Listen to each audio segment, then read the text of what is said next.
Good morning बच्चों, मैं मोनिका शर्मा आपकी मैथ्स की टीचर आज की कक्षा में आपका स्वागत करती हूं। आज हम पढ़ेंगे कक्षा 3 की गणित का अध्याय 16 जिसका नाम है सममिति और इसके भाग 3 में आज हम अभ्यास 16.1 के सभी प्रश्नों को हल करेंगे।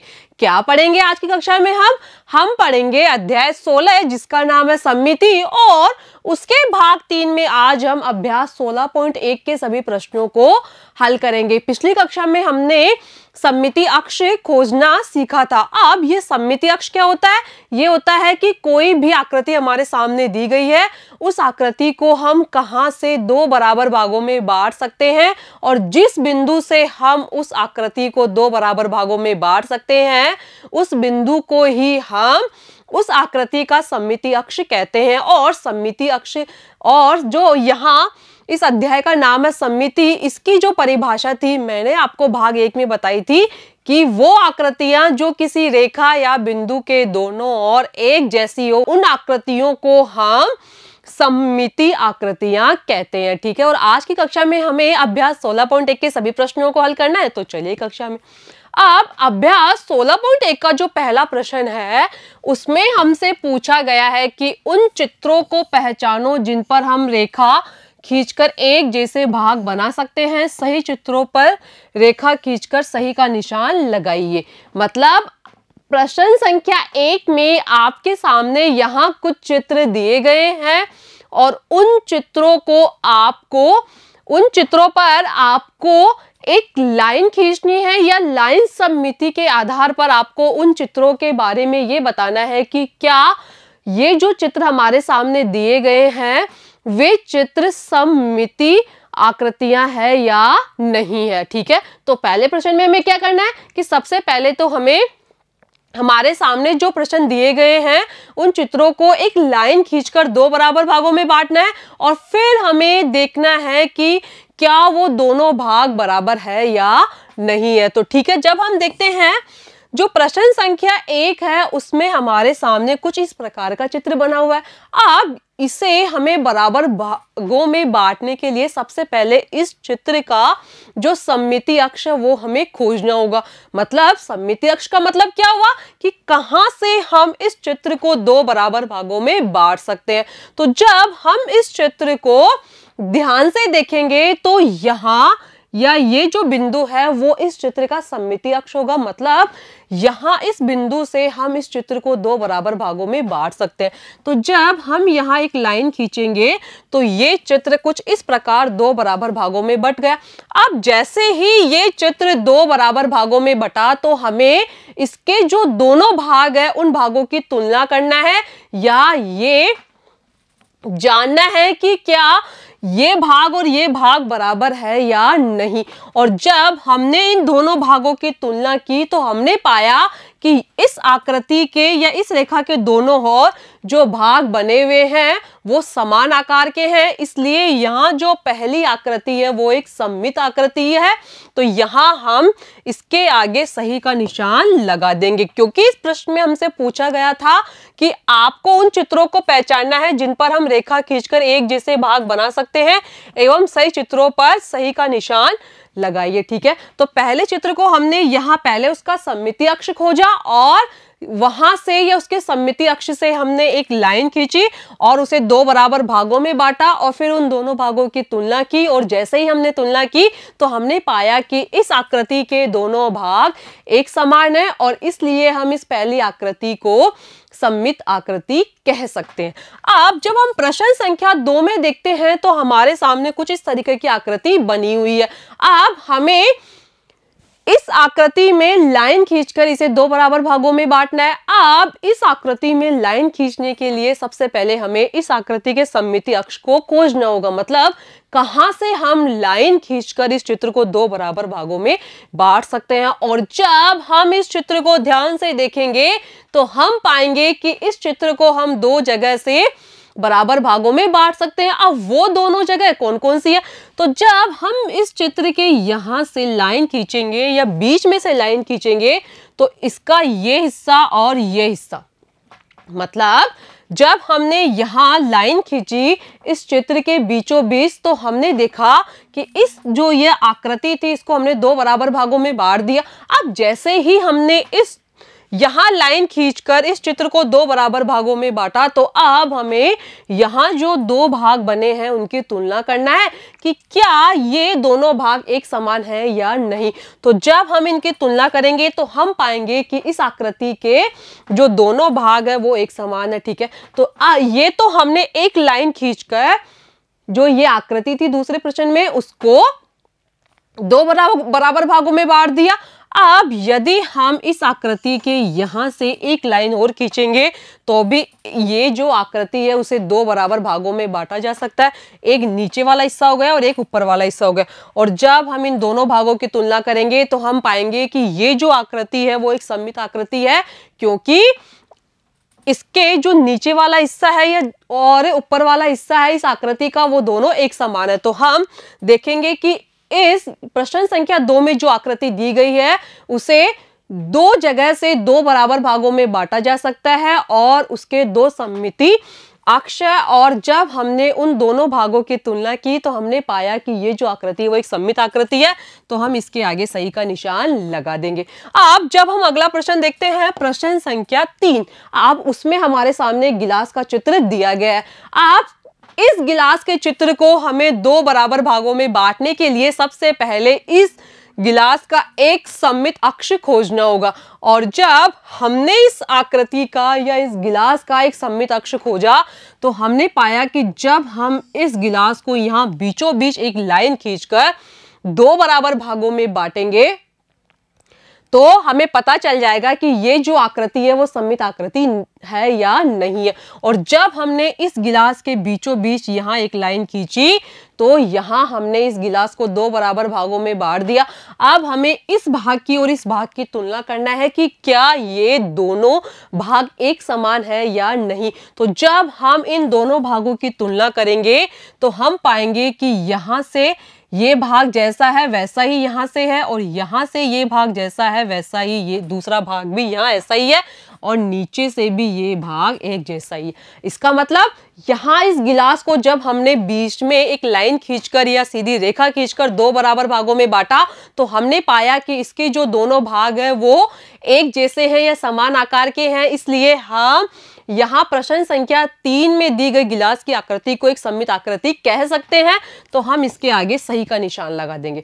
अब हम देखते हैं प्रश्न संख्या 4। प्रश्न संख्या 4 में हमें जो आकृति दी गई है उसे देखकर हमें यह बताना है या एक लाइन खींचकर हमें यह बताना है कि क्या हम इस आकृति को सममित आकृति कह सकते हैं या नहीं। तो जब हमने इस आकृति को ध्यानपूर्वक देखा तो हमने सबसे पहले इस आकृति का एक सममित अक्ष खोजा जहां से इस आकृति को दो बराबर भागों में बांटा जा सकता है। तो हम यहाँ जब इसका सममित अक्ष खींचेंगे और जिस लाइन ने या जब हमने यहाँ एक लाइन खींची और इस आकृति को दो बराबर भागों में बांटा तो हमने पाया कि इस आकृति के जो दोनों भाग है वो एक समान है। इसलिए हम इस आकृति को सममित आकृति कह सकते हैं।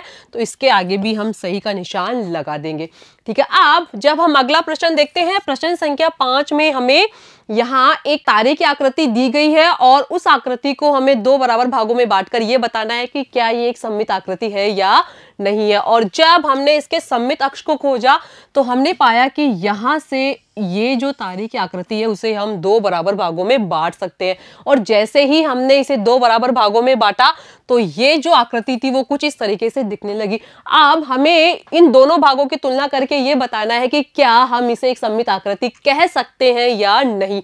तो जब हमने ये जो प्रश्न संख्या 5 में आकृति दी गई है इसके दोनों भागों की तुलना की तो हमने पाया कि ये दोनों भाग एक समान है, क्योंकि जब हम इसको इसके ऊपर उल्टा करेंगे तो ये जो ये वाला हिस्सा है ये यहाँ पे आ जाएगा इसके ऊपर, ये वाला हिस्सा यहाँ पे आ जाएगा और ये वाला हिस्सा यहाँ आधे हिस्से पर आ जाएगा। तो इस प्रकार इसके जो दोनों भाग है वो एक समान है और एक समान आकार के हैं। इसलिए हम ये जो आकृति है प्रश्न संख्या 5 में दी गई तारे की वो एक सममित आकृति है। तो इसके आगे भी हम सही का निशान लगा देंगे।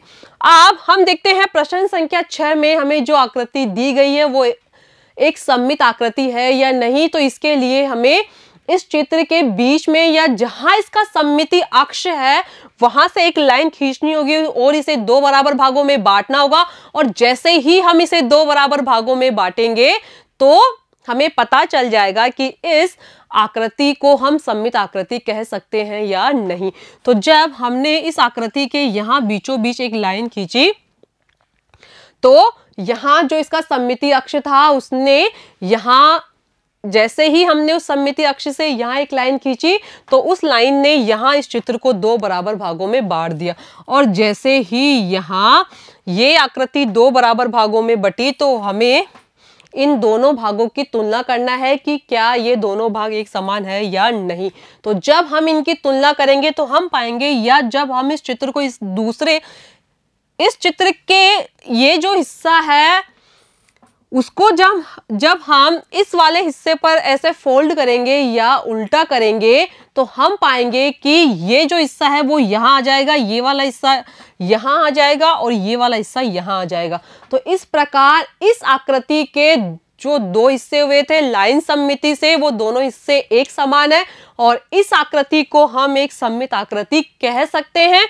इसलिए इसके आगे हम सही का निशान लगा देंगे। प्रश्न संख्या 2 में हमारे सामने दिया गया है कि सममिति के आधार पर रचित चित्रों को पूरा करो। कि यहाँ पे आपके सामने प्रश्न संख्या 2 में कुछ चित्र बने हुए हैं और उन चित्रों का एक हिस्सा तो आपके सामने यहाँ बना हुआ है और दूसरा हिस्सा आपको बनाकर या सममिति के आधार पर इन चित्रों को पूरा करना है। अब यदि आपको यहाँ सममिति के आधार पर चित्रों को पूरा करना है, इसका मतलब ये हो गया कि यहाँ जैसा जो चित्र या जो चित्र का आधा हिस्सा या लाइन सममिति के एक तरफ वाला हिस्सा जैसा बना हुआ है वैसा ही हिस्सा आपको लाइन सममिति के दूसरी तरफ बनाना है। क्योंकि यहाँ हमें जो प्रश्न संख्या 2 दी गई है उसमें हमें कहा गया है कि सममिति के आधार पर रचित चित्रों को पूरा करो। मतलब इन जो चित्रों की रचना हुई है यहाँ या फिर यहाँ जो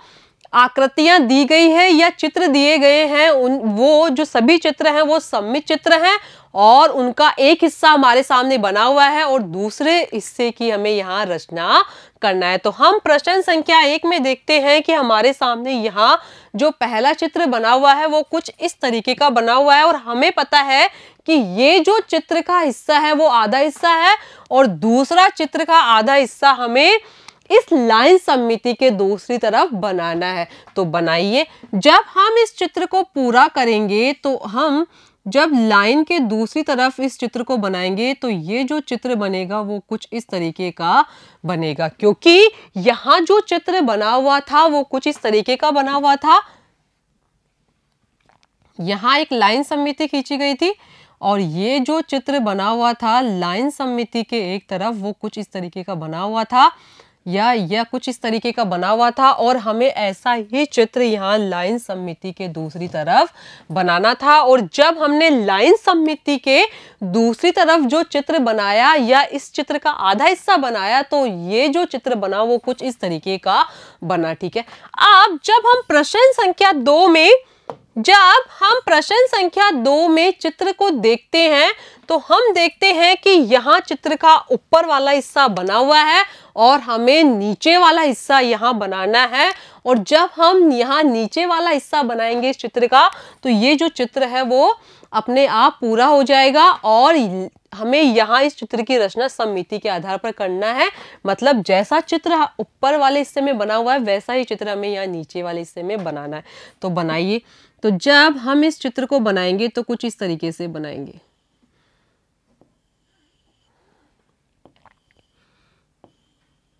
तो जब हमने यहाँ प्रश्न संख्या 2 में जो चित्र दिया गया था या चित्र का आधा हिस्सा दिया गया था तो उसका जब दूसरा हिस्सा यहाँ नीचे बनाया तो जो ये चित्र बना वो कुछ इस तरीके का था। ठीक है। अब जब हम प्रश्न संख्या 3 में जो चित्र हमारे सामने दिया गया है उसका आधा हिस्सा देखते हैं तो ये चित्र कुछ इस तरीके का बना हुआ है और ऐसा ही चित्र का आधा हिस्सा हमें यहाँ इस लाइन सममिति के दूसरी तरफ बनाना है। तो बनाइए। जब हम लाइन सममिति के दूसरी तरफ इस चित्र का आधा हिस्सा बनाएंगे तो ये चित्र अपने आप सममिति के आधार पर पूरा हो जाएगा।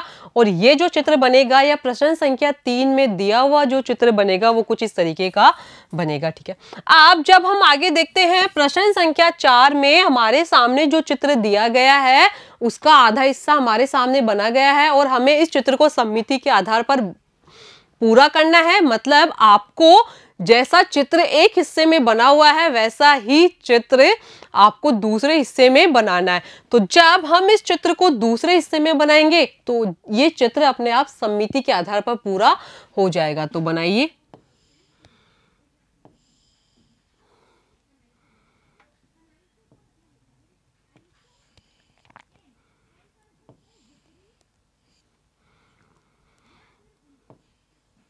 तो जब हमने यहाँ प्रश्न संख्या 4 में हमारे सामने जो चित्र दिया गया था उसको पूरा किया तो ये जो चित्र था वो कुछ इस तरीके का बना और हमें पता है कि हमने यहाँ इस चित्र को सममिति के आधार पर पूरा किया है। मतलब हमें यहाँ वैसा ही चित्र बनाना था जैसा चित्र जो यहाँ लाइन खींची हुई है उसके एक तरफ बना हुआ था। और जब हम प्रश्न संख्या 5 में हमारे सामने जो चित्र दिया गया है उसको पूरा करने की कोशिश करते हैं तो वो चित्र जो बनेगा वो कुछ इस तरीके का बनेगा। तो जब हमने यहाँ प्रश्न संख्या 5 में हमें जो चित्र दिया गया था उसको बनाया तो वो जो चित्र था वो कुछ इस तरीके का बना और इस प्रकार हमने यहाँ सममिति के आधार पर प्रश्न संख्या 5 में दिए हुए चित्र को पूरा किया।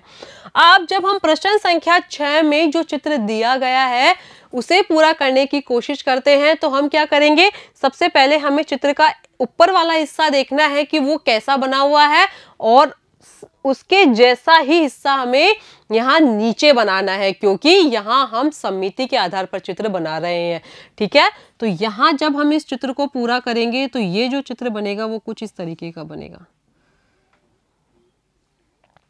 ठीक है, तो इस प्रकार जब प्रश्न संख्या 6 में हमारे सामने जो चित्र दिया गया था वो उसका केवल एक हिस्सा दिया गया था हमें, या ऊपर वाला हिस्सा दिया गया था और हमें यहाँ नीचे वाला हिस्सा बनाना था और सममिति के आधार पर हमें इस चित्र को पूरा करना था। तो जब हमने सममिति के आधार पर इस चित्र को पूरा किया तो वो कुछ इस तरीके का बना। अब जब हम आगे देखते हैं प्रश्न संख्या 7 में हमारे सामने कुछ इस प्रकार का चित्र बना हुआ है। यह चित्र का एक हिस्सा हमारे सामने बना हुआ है और दूसरा हिस्सा हमें यहाँ इस जो लाइन सममिति है उसकी दूसरी तरफ बनाना है।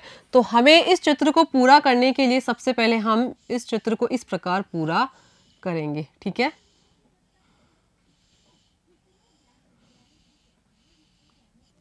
तो जब हमने प्रश्न संख्या 7 में हमें जो चित्र का आधा हिस्सा दिया गया था उसके जैसे ही जब दूसरे हिस्से को बनाने की कोशिश की तो ये जो पूरा चित्र बना वो कुछ इस प्रकार का बना था। अब प्रश्न संख्या 8 में हमारे सामने जो चित्र दिया गया है उसका आधा हिस्सा हमें दिया गया है और उसके आधे हिस्से का निर्माण हमें करना है या उसका आधा हिस्सा बनाना है। और जब हम इसका आधा हिस्सा बनाएंगे तो ये जो चित्र पूरा बनेगा वो कुछ इस तरीके का बनेगा।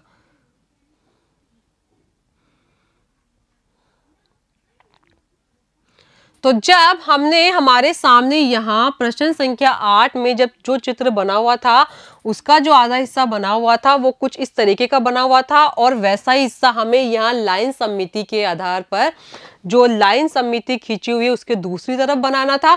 और जब हमने लाइन सममिति के दूसरी तरफ ऐसा चित्र बनाया तो ये चित्र अपने आप पूरा हो गया। और ये जो चित्र पूरा बना या सममिति के आधार पर हमने जब चित्र की रचना की तो वो चित्र कुछ इस प्रकार का बना। अब जब हम आगे देखते हैं तो हमें दिया गया है कि इसी प्रकार हम अंग्रेजी पर भी रेखाएं खींच सकते हैं जहां से दोनों हिस्से एक जैसे दिखते हैं। कि अंग्रेजी वर्णमाला के जितने भी अक्षर हैं या अंग्रेजी वर्णमाला में ऐसे कई अक्षर है जिनको हम लाइन सममिति के आधार पर दो बराबर भागों में बांट सकते हैं। अब हमारे सामने यहाँ जो अंग्रेजी वर्णमाला का पहला अक्षर दिया हुआ है वो है बी। अब बी को हमें दो बराबर भागों में बांटने के लिए सबसे पहले उसके एक सममित अक्ष को खोजना होगा कि कहां से हम यहाँ जो b है उसे 2 बराबर भागों में बांट सकते हैं। तो जब हमने इसके सममित अक्ष को खोजने की कोशिश की तो हमने पाया कि b को हम यहाँ बीच में एक लाइन खींचकर 2 बराबर भागों में बांट सकते हैं। अब जब हमने b को 2 बराबर भागों में बांट दिया तो अब हमें यहाँ जो दोनों भाग है उनकी तुलना करना है कि क्या वो दोनों भाग बराबर है। और जब हमने उन दोनों भागों की तुलना की तो हमने पाया कि यहाँ जो b के दोनों भाग है वो एक समान है और इसलिए b एक सममित आकृति है। अब इसी प्रकार अंग्रेजी वर्णमाला का जो अगला अक्षर हमें यहाँ दिया हुआ है वो है ओ। अब जो ओ दिया गया है पहला वाला, यहाँ 2 ओ दिए गए हैं, एक ओ ये और दूसरा ओ ये। इसका मतलब क्या है कि सबसे पहले तो हमें ये देखना है कि ये जो अंग्रेजी वर्णमाला का अक्षर है ओ उसमें कितने सममित अक्ष है। अब सममित अक्ष का मतलब क्या हो गया कि हम ओ को कितनी जगह से 2 बराबर भागों में बांट सकते हैं। अब जो पहला ओ है उसमें हमने जब सममित अक्ष खोजने की कोशिश की तो हमने पाया कि जब हम ओ के बीचों बीच ऐसी लाइन खींचेंगे तो उसे 2 बराबर भागों में बांट देंगे। और जैसे ही हमने यहाँ ओ को 2 बराबर भागों में बांटा और उन दोनों भागों की जब हमने तुलना की तो हमने पाया कि ओ के ये जो दोनों भाग है वो एक समान है। इसलिए यहाँ जो ओ दिया गया है या जो यहाँ पहला ओ है वो एक सममित आकृति है। ठीक है, अब यहाँ जो दूसरा ओ दिया गया है उसमें जो ओ होता है उसका दूसरा सममित अक्ष बताने का प्रयास किया गया है कि हम ओ को या अंग्रेजी वर्णमाला का जो अक्षर है ओ उसे कहां से या और कहां से हम 2 बराबर भागों में बांट सकते हैं। तो जब हम ओ के यहाँ बीचों बीच लाइन खींचेंगे तो हमने ओ को यहाँ 2 बराबर भागों में बांट दिया। अब हमें इन दोनों भागों की तुलना करना है कि क्या ये हमने ओ को जहां से 2 बराबर भागों में बांटा है वो दोनों एक समान है या नहीं। और जब हमने इन दोनों भागों की तुलना की तो हमने पाया कि ओ को जब हमने यहाँ 2 बराबर भागों में बांटा तो यहाँ जो दोनों भाग है वो एक समान है, इसलिए ओ एक सममित आकृति है। अब यदि आपसे कोई पूछे कि ओ जो अंग्रेजी वर्णमाला का अक्षर है ओ उसमें सममित अक्षरों की संख्या कितनी है तो इसका मतलब क्या हो गया, आपको ये बताना है कि हम ओ को कितनी जगह से 2 बराबर भागों में बांट सकते हैं और वो दोनों भाग एक समान होने चाहिए। तो हमें पता है कि जब हमने यहाँ पहले ओ को यहाँ सीधी खड़ी रेखा खींचकर उसे 2 बराबर भागों में बांटा और उन दोनों भागों की तुलना की तो हमने पाया कि यहाँ ओ के या अंग्रेजी वर्णमाला का जो अक्षर है ओ उसके दोनों भाग बराबर है।